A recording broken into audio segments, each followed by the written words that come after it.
Okay, one of the guys who watched the, at least one of the Paths of Glory session and babbling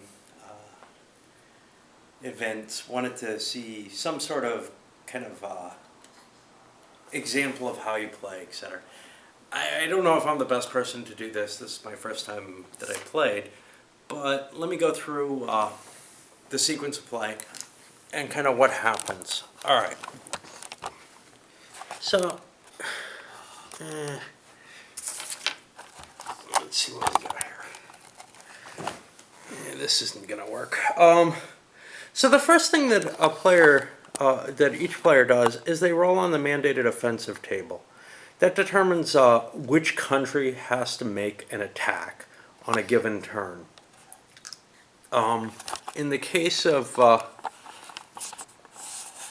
the Allies, it's pretty much by country, with the one exception that the British and French, if they gain one, the attack has to be done in basically France, Germany, or Belgium. Over on the Central Powers side, Austria has a little bit more flexibility unless they get the Austria must attack in Italy option. The Germans have to play, again, in Germany, Belgium, or France if they get an attack there. Now, they can still make attacks elsewhere. This is just a requirement that they have to make at least a single attack. Then you go to the action phase, and this is sort of the meat of the game.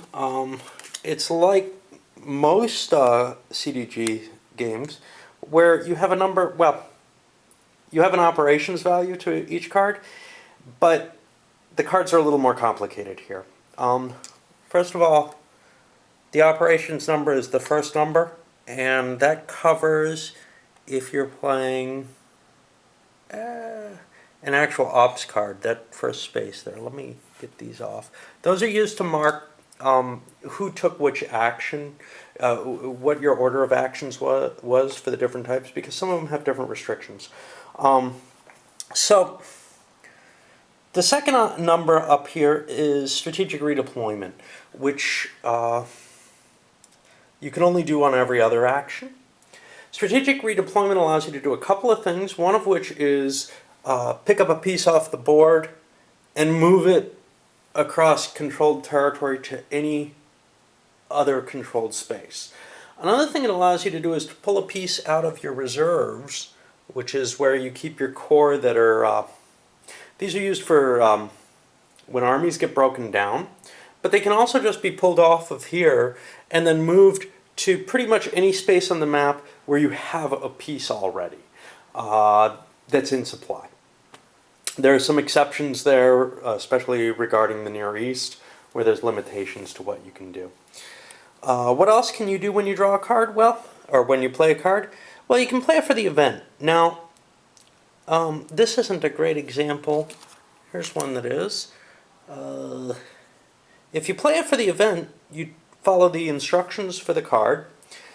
If there's an asterisk, it means that card is discarded and is out of play for the game. So that's a way of culling your deck if that's something you want to do. Other events that don't have an asterisk can be replayed multiple times. All the reinforcements enter the game via single-use events. There's also combat events, which are only playable during combat, and you play them face up in front of you. If you end up winning the combat by causing more casualties to the opponent, you get to keep the card for the rest of the turn until you lose a combat to which it applies. And then the final value on a card is a set of, and here's a more exciting set, of replacement points that come in. And that also you can only do every other action. Reinforcements can only be brought in once per turn for a country. And somewhere, that's not it. We have an example of a country entry card. You can only bring in one country, one neutral per side per turn, per game turn. So, where were we? we were on the replacement points. The replacement points indicate a number of points that get marked on the track, and at the end of any given turn, you're able to pull units out of your eliminated pool in order to put them either into the reserves in the case of Corps, or right on the map in the case of armies. And you can also flip over armies from their damaged, to undamaged side. Okay. But that's done at the end of the turn. After all the actions are played. Each player gets 6 actions per turn. There's a couple kind of wildcard actions here that don't require a card. One is a one-opt action. It allows you to use 1 operations point. The other one is to make peace terms. When you offer peace terms, you have to be winning the game at the time, and the opposing player gets to basically either agree to peace terms, in which case the game is essentially a draw. You might look at it as a minor victory for the person offering, but it's definitely not the kind of war that was trying to be won. Or if they refuse, you roll on the peace terms table, which gives a number of victory points, usually to the advantage of the person who offered the terms, the person already winning. This is to simulate some diplomatic posturing, etc., and perhaps to try to keep the U.S. out of the war would be one of the ways that that's used in other games. Okay, but it doesn't apply in here. Actual play of operations, there's a number of things you can do with an operations point. Basically, you mark a stack of pieces as either moving, if I can find that, there we go, or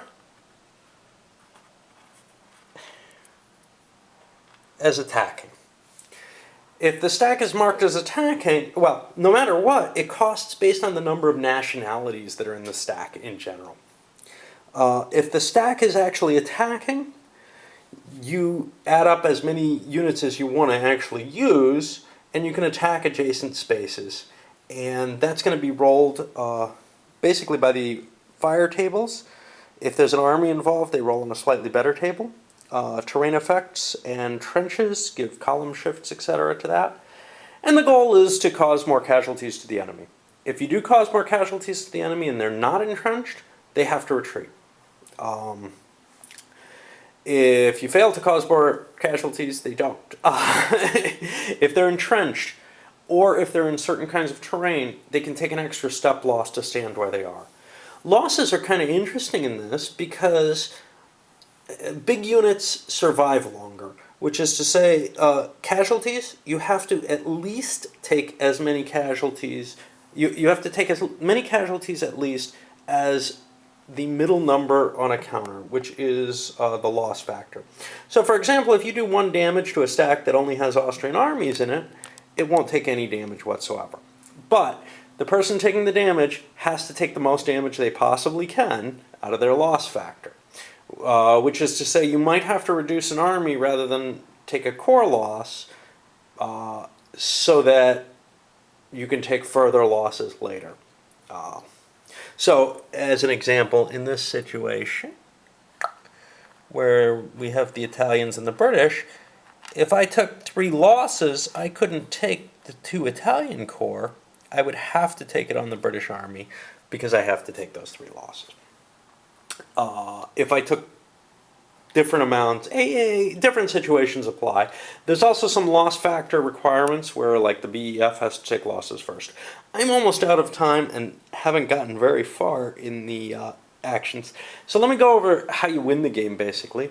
There's automatic victories that occur at either 20 victory points for the Central Powers or 0 for the Entente. The game starts out with it at 10.